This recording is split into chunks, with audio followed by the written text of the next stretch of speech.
حمزہ نے پوچھا۔ عمر کے والد کی خبر سن کر وہ لوگ بھی ہسپتال آ گئے تھے۔ پتہ نہیں، اس نے آہستگی سے کہا، وہ واقعی بہت پریشان تھا۔ انہوں نے جو بھی کیا اسے اللہ پہ چھوڑ دو اور وہ کرو جو تمہارا فرض ہے، میں بس یہی مشورہ دے سکتا ہوں۔ حمزہ بھی اپنی رائے دے کر چلا گیا۔ پھر حنان اس کے پاس آیا۔ بلا شبہ وہ عمر کا بہترین دوست تھا۔ تم مجھے بس اتنا بتاؤ کہ تم کیا چاہتے ہو، تم جو بھی فیصلہ کرو گے میں تمہارے ساتھ ہوں۔ حنان کے الفاظ نے اسے تسلی دی تھی۔ مجھے تو ان کو اس حال میں دیکھ کر خوش ہونا چاہیے حنان، پھر مجھے کیوں دکھ ہو رہا ہے؟ اس نے بے بسی سے پوچھا۔ کیونکہ خون کے رشتوں سے محبت کبھی ختم نہیں ہو سکتی۔ تمہیں کیا لگتا ہے مجھے کیا کرنا چاہیے؟ یہ اللہ کی طرف سے ایک اور آزمائش ہے تمہارے لیے، تم وہی کرو جو تمہارا دل کہے۔ حنان نے بس اتنا ہی کہا۔ تھوڑی دیر بعد وہ لوگ وارڈ میں موجود تھے جہاں سے آفاق صاحب کو ڈسچارج کیا جا رہا تھا۔ وہاں صرف عمر کو جانے کی اجازت دی۔ وہ کمرے میں موجود ایک ایک چیز کو ٹکڑ ٹکڑ دیکھ رہے تھے۔ عمر ان کے پاس پہنچا۔ ابو گھر چلیں؟ اس نے ان سے پوچھا۔ کس کے گھر؟ انہوں نے پوچھا۔ آپ کے گھر۔ عمر نے انہیں کندھے سے تھاما تو انہوں نے ایک جھٹکے سے اپنا آپ چھڑایا۔ نہیں نہیں، میں اپنے گھر نہیں جاؤں گا، وہ مجھے مار دے گا، وہ مجھے مارے گا اور پھر سے گھر سے نکال دے گا۔ میں نہیں جاؤں گا وہاں، تم دور ہٹو مجھ سے، تم مجھے وہاں نہیں لے جاؤ۔ کون مارے گا آپ کو؟ کون نکالے گا گھر سے؟ اس نے حیرت سے پوچھا۔ میرا بیٹا فراز، وہ مارے گا مجھے اور کھانا بھی نہیں دے گا۔ میں نہیں جاؤں گا وہاں۔ ہاں میں نہیں جاؤں گا۔ انہوں نے کسی خوف زدہ بچے کی طرح چادر کو اپنی مٹھی میں دبوچا۔ عمر کو ترس آیا تھا ان پر۔ وہ ان کے سامنے بیٹھا اور پیار سے ان کے دونوں ہاتھ تھام لیے۔ آپ میرے ساتھ گھر جائیے گا اور وہاں سے کوئی بھی آپ کو نہیں نکالے گا۔ تم کون ہو؟ وہ پھر سے اسے نہیں پہچان رہے تھے۔ آپ کا بیٹا عمر، اس نے نرمی سے کہا۔ تم مجھے مارو گے تو نہیں؟ پتہ نہیں کیا ہوا تھا ان کے ساتھ جو وہ اتنا خوف زدہ تھے۔ نہیں، اس نے اپنے آنسو پیے تھے۔ تو پھر چلو۔ وہ اٹھنے لگے۔ عمر نے ان کی مدد کی اور انہیں سہارا دے کر پارکنگ تک لے آیا جہاں حنان گاڑی روکے کھڑا تھا۔ باقی سب جا چکے تھے۔ عمر نے آفاق صاحب کو پیچھے بٹھایا اور دروازہ بند کر کے فرنٹ سیٹ پہ بیٹھ گیا۔ آفاق صاحب پیچھے بیٹھے سیٹ بیلٹ سے کھیل رہے تھے یا شاید اسے پہچاننے کی کوشش کر رہے تھے۔ جو بھی تھا، لیکن وہ ذہنی طور پر یہاں نہیں تھے۔ تو تم نے فیصلہ کر لیا؟ حنان نے عمر سے پوچھا جو پیچھے مڑا آفاق صاحب کو دیکھ رہا تھا۔ ہاں، میں نے سوچا تھا کبھی زندگی میں ابو سے سامنا ہوا تو ان کو سزا دوں گا، لیکن ان کے پاس دن ہی کتنے ہیں جو میں انہیں سزا دوں؟ تو تم انہیں وہاں بھی چھوڑ کر آ سکتے تھے۔ نہیں، میرا دل نہیں مانا ان کو اکیلا چھوڑنے کے لیے۔ تم جو کر رہے ہو بہت اچھا کر رہے ہو، حنان نے کہا تو عمر نے سر ہلا دیا۔ مجھے بھوک لگی ہے، وہ اچانک سے بولے۔ بس ہم گھر پہنچ رہے ہیں، پھر آپ میرے ساتھ کھانا کھائیے گا، عمر نے مسکراتے ہوئے کہا تو وہ پھر سے سیٹ بیلٹ سے کھیلنے لگ گئے۔ آدھی رات گزر چکی تھی لیکن وہ ابھی تک لاؤنج میں رکھے صوفے پر ہی بیٹھا ہوا تھا۔ آفاق صاحب اس کے کمرے میں سو چکے تھے۔ سامیہ اس کے برابر آ کر بیٹھی اور ہاتھ میں پکڑا چائے کا کپ اس کے سامنے رکھا۔ تم ٹھیک ہو؟ اس نے عمر سے پوچھا۔ ہاں، اس نے مختصر جواب دیا۔ میں جانتی ہوں تم اپنے دکھ کسی کے ساتھ نہیں بانٹتے، یا شاید میں اس قابل نہیں کہ تم مجھے اپنے دکھ بتاؤ۔ سامیہ نے دل میں سوچا اور اٹھ کر وہاں سے جانے لگی۔ جب ہی عمر کی آواز نے اس کے قدم زنجیر کیے۔ سامی، اس نے پہلی بار اسے اس کے نک نیم سے پکارا تھا۔ مجھے تمہیں کچھ بتانا ہے، اس نے سامنے دیوار پر نظریں جماتے ہوئے کہا۔ سامیہ واپس اس کے ساتھ بیٹھ گئی۔ میں بہت چھوٹا تھا، شاید 6 سال کا، جب میری ماں مر گئی تھی اور ابو نے 2 دن بھی نہیں لگائے دوسری شادی کرنے میں۔ وہ ساری گتھیاں خود ہی سلجھانے بیٹھ گیا تھا۔ عمر اور ہانیہ 2 ہی بہن بھائی تھے۔ ہانیہ اسے 2 سال چھوٹی تھی۔ وہ 6 سال کا تھا جب اس کی ماں ایک حادثے میں دنیا سے چلی گئی۔ ننیالی رشتہ داروں میں بس ایک خالہ اور ماموں ہی تھے اور دونوں ہی ملک سے باہر تھے، اس وجہ سے وہ دونوں میت میں نہ آ سکے۔ عمر کی امی کے سویم والے دن ہی اس کے ابو ایک عورت کو گھر لے آئے اور ان سے کہا کہ یہ آج سے تم دونوں کی ماں ہے۔ وہ دونوں معصوم بچے اس عورت میں اپنی ماں کو ڈھونڈنا چاہتے تھے، مگر اس عورت کے اندر ممتا نہیں تھی۔ وہ ہانیہ اور عمر کے ساتھ بہت برا سلوک کرتی اور انہیں بات بات پر مارتی، ساتھ ہی ساتھ انہیں دھمکاتی بھی تھی کہ اگر اپنے باپ کو شکایت کی تو اور زیادہ ماروں گی۔ وہ لوگ خاموشی سے سہتے رہتے۔ اس کا بس چلتا تو ان کا اسکول بھی بند کروا دیتی، لیکن آفاق صاحب نے اس کی یہ بات نہیں مانی۔ چھوٹی سی عمر سے ہی اس نے ہانیہ کے سر پر گھر کا بوجھ ڈال دیا تھا اور اپنے بچے بھی ہانیہ کو سنبھالنے دے دیتی۔ ایک دن آفاق صاحب بہت سا زیور خرید کر لائے اور اپنی بیوی کو دیا اور کہا کہ اسے سنبھال کر رکھنا، یہ زیور میں نے عمر اور ہانیہ کے لیے رکھا ہے۔ جب عمر بڑا ہو جائے گا تو اس زیور کو بیچ کر اسے باہر پڑھنے بھیجوں گا اور ہانیہ کی اچھے گھر میں شادی کرواؤں گا۔ بلکہ میں تو سوچ رہا ہوں کہ ہانیہ کے نام پر ایک پلاٹ لے لوں تاکہ اس کی شادی پر اسے دے سکوں۔ ایک ہی تو بیٹی ہے میری، وہ خوشی سے کہہ رہے تھے جبکہ ان کی بیوی کے دل میں انگارے لوٹ رہے تھے۔ اپنے بچوں کے لیے سب کچھ اور میرے بچوں کے لیے کچھ نہیں۔ اس سے پہلے کہ یہ اپنی جائیداد بھی عمر اور ہانیہ کے نام کر دے، مجھے ان دونوں کا پتہ صاف کرنا ہوگا۔ وہ دل ہی دل میں انہیں گھر سے رفو چکر کرنے کا پلان بنانے لگی اور ایک دن اسے موقع مل گیا۔ آفاق صاحب کی دوسری بیوی کا بھائی آیا ہوا تھا اور وہ اپنے دونوں بھانجوں کے لیے مہنگی چیزیں لایا تھا۔ آفاق کی بیوہ نے وہ ساری چیزیں ہانیہ کی الماری میں چھپا دی۔ اس سے پہلے وہ کافی دنوں سے عمر اور ہانیہ کی بے جا شکایتیں لگا کر آفاق صاحب کو ان دونوں سے بدظن کر چکی تھیں۔ اس روز وہ بہت غصے میں تھے۔ وہ ہانیہ کو چوری کے الزام میں مار رہی تھی تو عمر بیچ میں آ گیا تھا اور ان سے لڑنے لگا۔ آفاق صاحب اسی وقت گھر میں داخل ہوئے اور اسے اپنی بیگم سے لڑتا دیکھ کر ان کا پارا آسمان پر جا پہنچا۔ انہوں نے عمر کو تھپڑ لگا دیا۔ جواب میں عمر نے ان سے بھی بدتمیزی کی۔ لوہا گرم دیکھ کر آفاق کی بیوی نے ان دونوں کو گھر سے نکالنے کا حکم صادر کر دیا اور آفاق صاحب نے ان دونوں کو گھر سے نکال دیا۔ وہ دونوں گھر کے دروازے پر بیٹھے رہے تھے کہ صبح تک آفاق صاحب انہیں یقیناً گھر بلا لیتے، لیکن رات کے 3 بجے کے قریب اس کی سوتیلی ماں دروازے پر آئی اور ان سے کہنے لگی کہ تمہارا باپ بہت غصے میں ہے، فوراً یہاں سے چلے جاؤ، کیونکہ اگر اس نے دیکھ لیا نا تو ٹانگیں توڑ دے گا تم دونوں کی۔ ہم یہاں سے نہیں جائیں گے، عمر نے کہا۔ ٹھیک ہے، میں آفاق کو بلاتی ہوں تاکہ وہ خود ہی تم دونوں کو مار مار کر یہاں سے بھگائے۔ یہ کہہ کر وہ آفاق کو آواز دینے ہی لگی تھی جب ہانیہ بولی، نہیں آنٹی، ابو کو مت بلائیں، ہم جا رہے ہیں یہاں سے، چلو عمر۔ وہ کہہ کر عمر کو وہاں سے گھسیٹتے ہوئے لے جانے لگی۔ عمر بھی خاموشی سے چلنے لگا۔ انجان راستہ، رات کا آخری پہر اور وہ 2 چھوٹے بچے۔ کچھ پتہ نہیں تھا کہ اب آگے کیا ہونے والا ہے۔ دونوں نے دوپہر کے بعد سے کچھ نہ کھایا تھا۔ عمر اپنی بھوک تو برداشت کر رہا تھا لیکن ہانیہ اس سے برداشت نہیں ہو رہی تھی بھوک۔ چل چل کر پاؤں تھک گئے تھے۔ اتنے میں عمر کو ایک ڈھابا نظر آیا۔ اس نے ہانیہ کو ڈھابے میں رکھی کرسی پہ بٹھایا اور خود مالک کے پاس آیا۔ مجھے 1 پلیٹ کھانا چاہیے۔ 1 پلیٹ 40 روپے کی ہے، اس نے مصروف انداز میں جواب دیا۔ ڈھابے پر اتنا رش نہیں تھا، پر میرے پاس پیسے نہیں ہیں، عمر نے سر جھکا کے کہا۔ پیسے نہیں ہیں تو کیا مفت دے دوں؟ بس 1 پلیٹ دے دو، میری بہن بھوکی ہے۔ بہن کے لیے عمر نے ساری خودداری اور عزت نفس بھلا دی تھی۔ جاؤ بیٹا جاؤ، میں نے کوئی خیراتی ادارہ نہیں کھول رکھا یہاں۔ انکل پلیز، کہا ہے نا جاؤ۔ وہ دھڑا، کیوں ڈانٹ رہے ہو بچے کو؟ اس آواز پر عمر نے گردن موڑ کر دیکھا تو وہاں ایک نفیس سے انسان کھڑے تھے۔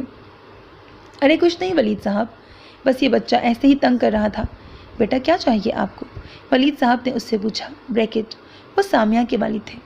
انکل میری بہن کو بھوک لگی ہے مگر میرے پاس پیسے نہیں ہیں، اس نے سر جھکا کر کہا۔ بیٹا آپ تو کسی اچھے گھر کے لگتے ہو، امی ابو کہاں ہیں؟ عمر نے جواب نہیں دیا۔ ایک کام کرو، 2 پلیٹ کھانا ان بچوں کے لیے لگواؤ اور بل مجھ سے لے لینا۔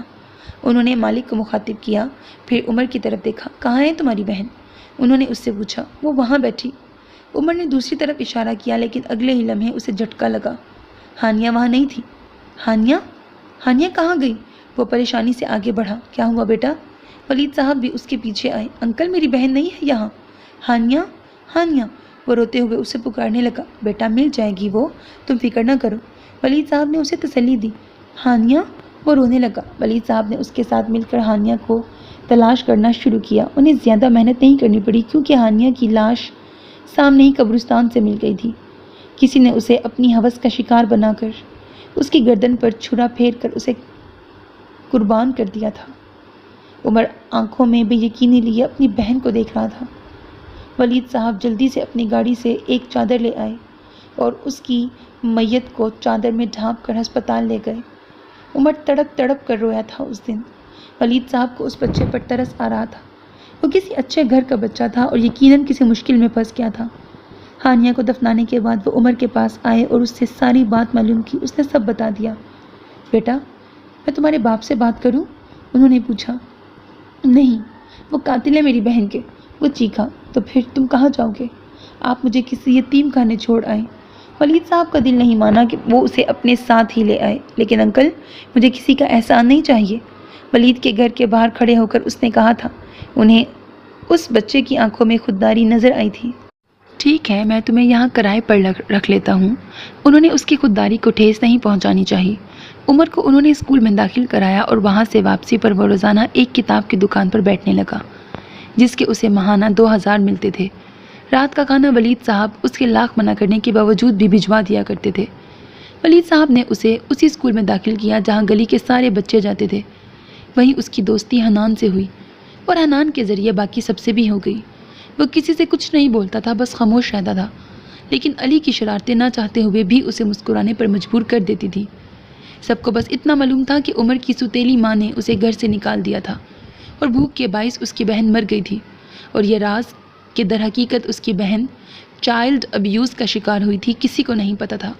پھر جب عمر نے کالج پاس کر کے یونیورسٹی میں داخلہ لیا تو اس نے دکان پر بیٹھنا چھوڑ دیا اور اکیڈمی میں فزکس کی ٹیچر کے طور پر اسے نوکری مل گئی۔ وہ سب یونیورسٹی میں ساتھ تھے لیکن ان کے ڈپارٹمنٹ الگ الگ تھے۔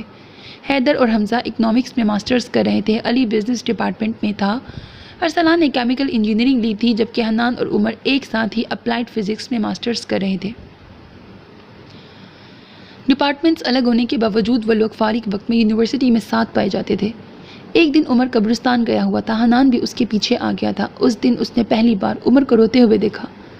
وہ قبر سے باتیں کر رہا تھا اور اپنے باپ سے بدلہ لینے کا ذکر کر رہا تھا۔ اس نے عمر سے پوچھ لیا کہ حقیقت کیا ہے اور وہ چھپا نہیں سکا۔ اس نے حنان کو سب کچھ بتا دیا اور حنان اس کا بہترین دوست ثابت ہوا تھا۔